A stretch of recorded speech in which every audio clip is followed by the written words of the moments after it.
Assalamualaikum warahmatullahi wabarakatuh. Apa kabar anak-anak ustazah semuanya? Semoga kita tetap selalu dalam keadaan yang sehat ya. Nah, pada video kali ini kembali lagi bersama ustazah. Di sini kita akan melanjutkan pelajaran kita, yaitu perubahan lingkungan. Tema H, subtema 2. Adapun tujuan pembelajaran kita, diharapkan setelah menyimak video antum dapat mengetahui perbedaan air tanah dan air permukaan. Anak-anak ustazah, seperti biasa, sebelum kita memulai pelajaran hari ini, marilah bersama-sama kita membacakan doa sebelum belajar. Bismillahirrahmanirrahim. Rabbi zidni ilman warzuqni fahman wa amalan sholihan. Baiklah anak-anak ustazah, langsung saja. Nah, hutan dan ketersediaan air. Anak-anak ustazah, air itu sangat penting bagi kehidupan kita. Jika tidak ada air, maka kita bisa mati. Nah, hutan itu sangat berguna bagi kita karena air hujan yang turun, nah itu dapat diserap oleh hutan. Baiklah, kita bahas pertama air tanah. Nah, air tanah itu apa sih? Air tanah adalah sejumlah air yang berada di bawah permukaan bumi yang dapat dikumpulkan dengan sumur-sumur, terowongan, sistem drainase atau pemompaan. Nah, peranan air tanah adalah untuk menjaga keseimbangan dan ketersediaan bahan baku air. Nah, peranan hutan dalam menjaga ketersediaan air, antum tahu apa peranannya? Peranannya yang pertama, dia dapat mengendalikan daur air atau hutan berperan sebagai daerah resapan air. Kemudian, akar pohon berfungsi untuk memperkuat struktur tanah. Kemudian, hutan merupakan sumber kehidupan dalam memberikan banyak manfaat bagi manusia. Salah satunya untuk sumber cadangan air. Kita lanjut, yaitu air permukaan. Air permukaan antum tahu apa? Air permukaan yaitu air yang biasa ditemukan di permukaan. Nah, air permukaan itu terdiri dari yang pertama laut.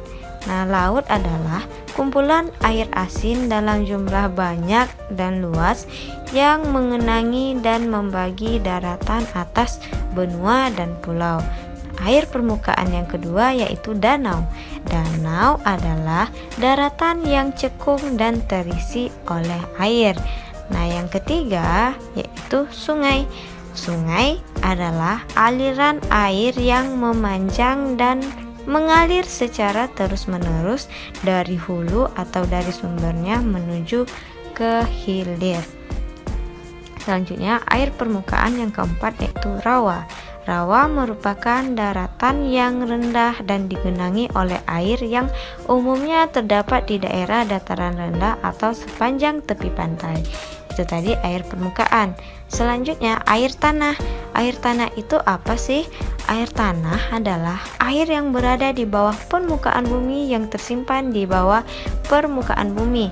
Air tanah berasal dari air hujan yang turun ke bumi. Nah, antum perhatikan gambar berikut ini. Jadi ini merupakan lapisan-lapisan tanah.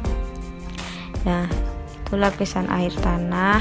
Ada sumur, ada mata air, kemudian ada yang namanya patahan, aquifer. Nah, aquifer itu apa? Aquifer adalah lapisan bawah tanah yang mengandung air dan dapat mengalirkan air. Dan patahan itu merupakan perubahan posisi batuan akibat tenaga dari dalam bumi. Ini ya bagian-bagiannya. Selanjutnya, faktor-faktor yang dapat mempengaruhi ketersediaan air tanah. Nah, tersedianya air tanah itu dipengaruhi oleh yang pertama tekstur tanah. Tanah yang bertekstur kasar, dia mempunyai daya menahan air yang lebih kecil dibandingkan tanah yang bertekstur halus. Yang kedua, faktor yang dapat mempengaruhi ketersediaan air yaitu curah hujan.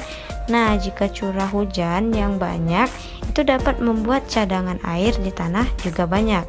Faktor yang ketiga yaitu topografi. Topografi ini adalah bentuk permukaan bumi. Jadi, topografi ini dapat mempengaruhi penyerapan air pada tanah. Pada permukaan bumi datar, air akan cepat teresap oleh tanah. Namun, pada permukaan bumi yang berlereng, air akan teresap oleh tanah sedikit karena air bergerak bebas. Faktor yang keempat itu material batuan. Lapisan tanah yang banyak mengandung batuan dapat menyimpan air tanah lebih lama. Selanjutnya, vegetasi. Vegetasi dapat berupa pohon dan tumbuhan yang berada di permukaan tanah. Pohon dapat berfungsi untuk menyerap air hujan yang turun dan menyimpan air dalam tanah. Nah, anak-anak ustazah, itulah tadi pembelajaran kita pada hari ini. Semoga antum dapat memahami pelajaran hari ini dengan baik, sehingga nanti jika ada soal, antum dapat menjawabnya dengan benar dan tepat. Nah, anak-anak ustazah, sebelum ustazah akhiri video berikut ini, marilah sama-sama kita mengucapkan hamdalah, alhamdulillahirabbil alamin. Wassalamualaikum warahmatullahi wabarakatuh. Sampai ketemu di video ustazah berikutnya.